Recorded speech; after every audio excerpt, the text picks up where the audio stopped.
Touring cinemas நேயர்களுக்கு வணக்கம். Welcome to the show viral cinema.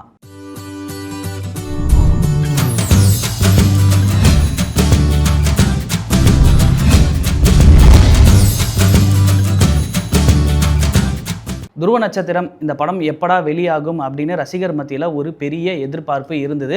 ஏன்னா இந்த படத்தினுடைய டீசர் அந்த மாதிரியான ஒரு விஷயத்தை கிரியேட் பண்ணியிருந்தது. இதையும் தாண்டி இவங்களோட கூட்டணி, அதாவது கௌதம் மேனன், விக்ரம் இவங்களோட கூட்டணி ஃபஸ்ட்டு காம்போவாக அமைஞ்சிருந்தாங்க. அதனாலேயே இந்த படத்துக்கு மிகப்பெரிய எதிர்பார்ப்பு இருந்தது. கிட்டத்தட்ட 2017 இந்த படம் தொடங்குச்சு. அதுக்கப்புறம் 2018 இந்த படம் முடிச்சுட்டாங்க. அதுக்கப்புறமே இந்த படத்தை ரிலீஸ் பண்ணுறதுக்காக நிறைய சிக்கல்கள்லாம் இருந்தது. இடையில 2023 இந்த படத்தை ரிலீஸ் பண்ணலாம் அப்படின்ற ஒரு பிளான் இருந்தது. பட் இந்த படம் தள்ளி போகிறதுக்கான ஒரே ஒரு காரணம் என்ன அப்படின்னா, நிறைய ஃபினான்சியர் கிட்ட நிதி பிரச்சனை இருந்தது. அதாவது கடன் வாங்கியிருந்தது, அதெல்லாம் திருப்பி தர முடியாத சில பிரச்சனைகள்லாம் இருந்தது அப்படின்னு ஆல்ரெடி எல்லாருக்குமே தெரியும். ஸோ கௌதம் மேனன் அவர்கள் இந்த பிரச்சனை தான் சார்ட் அவுட் பண்ணுறதுக்காக நிறைய நாட்கள் எடுத்துக்கிட்டாரு. அதில் நிறைய படங்களை டைரக்ட் பண்ணாமல் இருந்தார். எல்லாருமே சொல்கிறாங்க ஸோ அவருக்கு ஒரு கடன் பிரச்சனை இருக்குது அப்படின்றனால தான் நடிக்கவும் வந்துட்டார். அந்த மாதிரியான சில விஷயங்களும் இருந்தது டாக் ஆஃப் த டவுனா. சரி, இதுக்கப்புறமே துருவ நட்சத்திரம் வருமா வராதா அப்படின்ற ஒரு சந்தேகமே வந்துருச்சு. அதுக்கப்புறம் துருவ நட்சத்திரம் வராது அப்படின்னு எல்லாரும் முடிவு பண்ணிட்டாங்க. இப்போ அதுக்கான ஒரு முடிவு வந்திருக்கு அப்படின்னே சொல்லலாம். ஏன்னா துருவ நட்சத்திரம் ஜூன் 15 ரிலீஸ் ஆக போகுது. இதை நான் சொல்லலை, கோர்ட்டே சொல்லியிருக்காங்க. ஏன்னா ஒரு கட்டத்தில் இந்த படம் ரிலீஸ் ஆகாது அப்படின்ற பட்சத்தில் கௌதம் மேனன் அவர்கள் கோர்ட் வரைக்குமே போயிட்டாரு. ஸோ அவங்க என்ன சொல்லியிருக்காங்க அப்படின்னா 15 படத்தை ரிலீஸ் பண்ணிக்கலாம் அப்படின்னு சொல்லியிருக்காங்க. அந்த ரிலீஸ்லையும் ஏதாவது பிரச்சனை ஏற்பட்டால் கௌதம் மேனன் அவர்கள் மறுபடியும் கோர்ட்டை அணுகலாம் அப்படின்னு சொல்லியிருக்காங்க. ஸோ ஓவராலாக இத்தனை வருஷம் கழிச்சு துருவ நட்சத்திரம் ரிலீஸ் ஆக போகுது. இத்தனை வருஷம் கழிச்சு ரிலீஸ் ஆக போகுது, படம் நல்லா இருக்குமா இல்லை அங்கங்கே எடிட் பண்ணுவாங்களா அப்படின்னு கேட்டிங்கன்னா, ஸோ கண்டிப்பாக மதகத ராஜா 15 வருஷம் கழிச்சு ரிலீஸ் ஆச்சு.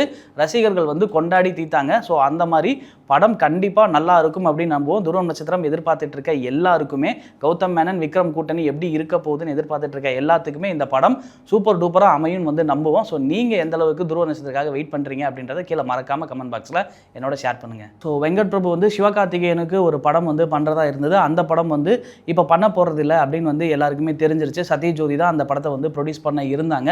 அதுக்கப்புறமே பிரதீப் ரங்கநாதன் கிட்ட அவர் கதை சொல்ல போறாரு அப்படின்னு சொல்லியிருந்தாங்க. ஸோ பிரதீப் ரங்கநாதன் கிட்ட கதை சொன்னாரா அப்படின்றத தாண்டி இப்போ வெங்கட் பிரபு என்ன பண்ண போறாரு அப்படின்னா, கென் கருணாஸோட ஒரு படம் பண்ண போறாரு அப்படின்னு தான் நேத்துல இருந்து ஒரு ரூமர் போயிட்டே இருக்கு. ஆக்சுவலாக கென் கருணாஸ் ஆல்ரெடி யூத் படத்து மூலியமா அவருக்குன்னு ஒரு மார்க்கெட்டை கிரியேட் பண்ணிட்டாரு. இன்னொன்று ஃபன் ஜோனு எல்லாமே அந்த படம் தெரியும் என்ன மாதிரியான கதைக்களத்தில் இருந்தது அப்படின்னு சொல்லிட்டு. ஸோ வெங்கட் பிரபுமே ஃபன் ஜோனில் ஆல்ரெடி படம் பண்ணக்கூடிய ஒரு டேரக்டர் தான். அதில் சூப்பர் டூப்பராக ஹிட்டு கொடுத்தவர் தான். சென்னை 28, அதுக்கப்புறம் பார்ட் 2, இந்த மாதிரி நிறைய படங்கள் எடுத்திருக்காரு, கோவா எடுத்திருக்காரு. ஸோ அதனால இந்த காம்போ கன்ஃபார்மாக இணையும் அப்படின்னு தான் கோலிவுட் வட்டாரங்களில் சொல்கிறாங்க. ஏன்னா அப்கமிங் ஹீரோ அப்படின்றத தாண்டி அவருக்குமே ஒரு தனியான ஃபேன்ஸ் இருக்காங்க. ஃபன்ஸ் இந்த மாதிரியான படங்கள் தான் பண்ணிட்டு இருக்காங்க.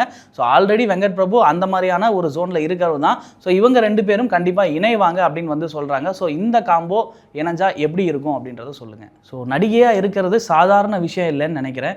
ஏன்னா ஒரு நடிகையாக இருக்கிறதுக்கு மாதம் 5 லட்சம் தேவையா.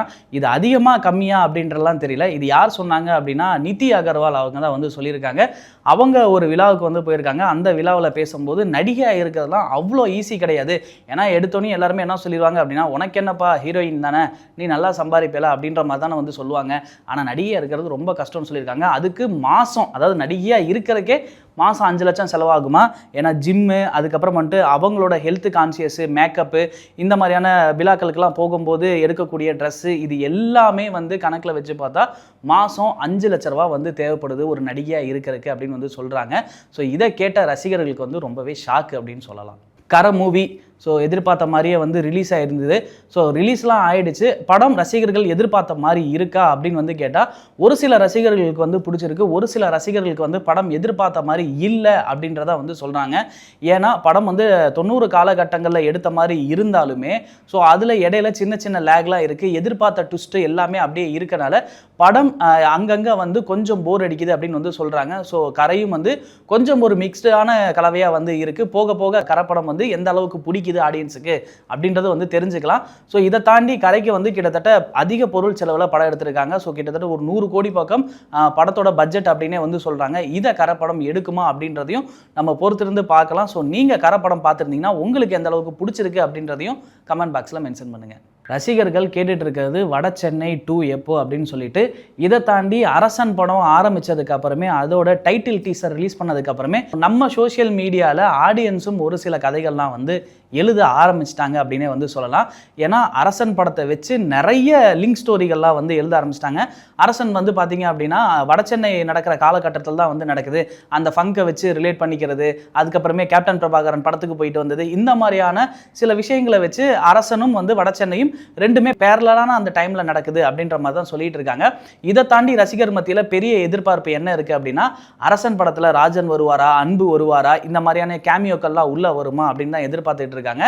ஸோ இதை வந்து வெற்றிமாறன் என்ன சொல்லியிருக்காரு அப்படின்னா, ஒரு ஸ்டேஜில் வந்து அவர் இருக்கும்போது ஸோ ஆங்கர் ஒரு கேட்ட கேள்விக்கு வெற்றிமாறன் என்ன பதில் சொன்னார் அப்படின்னா, ஆக்சுவலாக நான் வந்து எழுதுறேன் எடுக்கிறேன் இதை தான் வந்து நான் பண்ணிக்கிட்டு இருக்கேன். பட் ஒருவேளை இந்த கதைக்கு தேவைப்பட்டால் அன்பு அரசனை மீட் பண்ணலாம் அப்படின்னு வந்து சொல்லியிருக்காரு. இது ரசிகர் மத்தியில் ஒரு பெரிய எதிர்பார்ப்பை வந்து கிளப்பியிருக்கு அப்படின்னே வந்து சொல்லலாம். ஏன்னா ரசிகர்களுக்கு வந்து அவங்க எதிர்பார்க்குற விஷயம் வந்து ஒரு படத்துக்குள்ள எதிர்பாராத நேரத்தில் நடக்கும்போது கூஸ் பம்பாக இருக்கும். ஸோ அன்பு அரசனை மீட் பண்ணுறாரா இல்லை அரசன் அன்புவை வந்து மீட் பண்ணுறாரா அப்படின்றது நம்ம பொறுத்திருந்து பார்ப்போம். மின்னல் முரளி பாசில் ஜோசப்போட டைரக்ஷனில் ரிலீஸ் ஆன படம். அவர் அதுக்கப்புறமே வந்து நிறைய படங்கள் ஹீரோவாக நடிச்சிட்டாரு. அவருக்குமே வந்து நிறைய ஃபேன் பேஸ்லாம் வந்து இருக்காங்க. ஸோ அவர் அடுத்தடுத்து என்ன படங்கள் பண்ணுறாரு அப்படின்றத தாண்டி இந்த மின்னல் முரளி படத்துக்குன்னு வந்து தனி ஃபேன்ஸும் வந்து இருக்காங்க. இந்த படத்தோட பார்ட் 2 எப்போ வரும்? ஏன்னா பார்ட் 2க்கு உண்டான மாதிரி தான் லீட்லாம் கொடுத்து முடிச்சிருப்பாங்க. பார்ட் 2 எப்போ வரும் அப்படின்னு ரசிகர் மத்தியில் வந்து ஒரு கேள்வி இருக்குது. அந்த பார்ட் 2 எப்போ வருது அப்படின்றக்கான ஆன்சர் தான் வந்து வந்திருக்கு. பார்ட் 2லாம் வராதாங்க. ஏன்னா அந்த பார்ட் 2 வந்து பண்ணுறக்கான டைம் ரெண்டு பேர்த்துக்கிட்டே இல்லை. அதாவது பசில் ஜோசப் வந்து நிறைய படங்கள் நடிச்சுக்கிட்டு இருக்காரு. அதனால் இப்போதைக்கு பார்ட் 2 இல்லை, அதுவும் மின்னல் முரளியோட பார்ட் 2 இல்லை அப்படின்னு வந்து சொல்லியிருக்காங்க. அதனால் மின்னல் முரளி பார்ட் 2க்கு எதிர்பார்க்குறவங்க கொஞ்ச காலத்துக்கு எதிர்பார்க்க வேண்டாம் அப்படின்னு படக்குழுவே டொவினோ தாமஸை சொல்கிறார். பூஜா ஹெக்டே லவ்வில் விழுந்துட்டாங்களா அப்படின்னு தான் இப்போது ட்ரெண்டாக போயிட்டு இருக்கு. என்னப்பா சொல்கிறீங்க, பூஜா ஹெக்டே லவ் பண்ணுறாங்களா? இது தெரியாமல் போச்சே. லவ் பண்ணுறாங்களா இல்லையான்னு தெரியல, ஆனால் டேட் பண்ணுறாங்க அப்படின்னு பல ரூமர்ஸை வந்து கிளப்பிக்கிட்டு இருக்காங்க.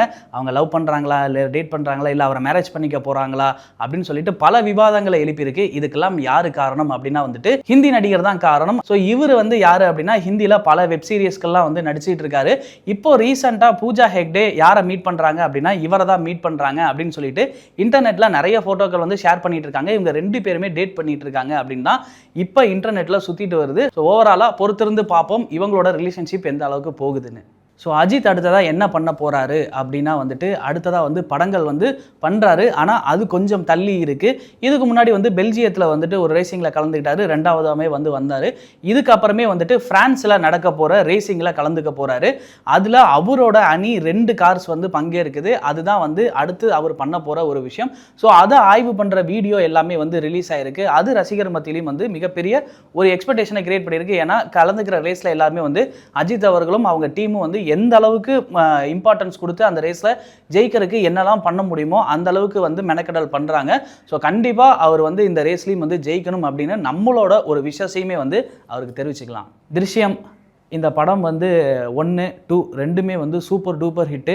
மலையாளத்தில் மட்டுமே இல்லை, ஓவராலாக வேர்ல்டு முழுக்க வந்து இந்த படத்துக்குன்னு தனி ஒரு ஃபேன்ஸ் வந்து இருக்காங்க. திருஷ்யம் 1 ஆகட்டும் 2 ஆகட்டும் 2 படமே வந்து சூப்பர் டூப்பராக ஹிட் ஆச்சு. இந்த படத்தோட ஸ்கிரிப்ட் அந்த அளவுக்கு வந்து எட்ஜ் ஆஃப் த சீட்டில் வந்து ஆடியன்ஸை உட்கார வச்சுருக்கோம். ஸோ இந்த பார்ட் 2 முடியும் போதுமே என்ன பண்ணியிருப்பாங்க அப்படின்னா பார்ட் 3க்கு வந்து லீட் கொடுத்துருப்பாங்க. ரொம்ப நாளாக ரசிகர்கள் எதிர்பார்த்துட்டு இருந்த திருஷ்யம் 3 படத்தினுடைய டீசர் நேற்று ரிலீஸ் ஆகியிருந்தது. ஸோ சொன்ன மாதிரியே வந்துட்டு ரசிகர்களுக்கு வந்து இந்த டீசர் ஃபுல்ஃபில்லாக இருந்தது அப்படின்னே வந்து சொல்லலாம். ஏன்னா டீசரே வந்து பார்க்குறதுக்கு இந்த பார்ட்லேயும் வந்து கண்டிப்பாக வேறு ஏதோ ட்விஸ்ட் இருக்க போகுது அப்படின்ற ஒரு கியூரியாசிட்டியை இப்பயே வந்து கிளப்பிடுச்சு. ஆல்ரெடி 2 படத்துலையுமே வந்துட்டு அந்த ட்விஸ்ட் அண்ட் டர்ன்ஸ் எல்லாமே இருக்குது. இந்த படத்தில் அதையும் தாண்டி இருந்தால் மட்டுமே தான் ரசிகர்கள் வந்து கவனிப்பாங்க அப்படின்றது படக்குழுவுக்குமே நல்லா தெரியும். ஸோ திருஷ்யம் 3 என்ன மாதிரியா இருக்க போகுது அப்படின்னு பார்க்கறதுக்கு நிறைய ஃபேன்ஸ் வந்து ஈகராக வெயிட் பண்ணிட்டு இருக்காங்க. ஸோ நீங்களும் திருஷ்யம் 3க்காக வெயிட் பண்ணிட்டு இருக்கீங்க அப்படின்னா கீழே மறக்காம கமெண்ட் பாக்ஸில் கமெண்ட் பண்ணுங்க எந்த அளவுக்கு ஈகராக வெயிட் பண்ணுறீங்க அப்படின்னு சொல்லிட்டு. ஸோ இதோட நான் கிளம்புறேன். நெக்ஸ்ட் வர வைரல் சினிமாவில் உங்களை வந்து மீட் பண்ணுறேன். அடுத்த by from signing off Vijay Arjun Manikandan.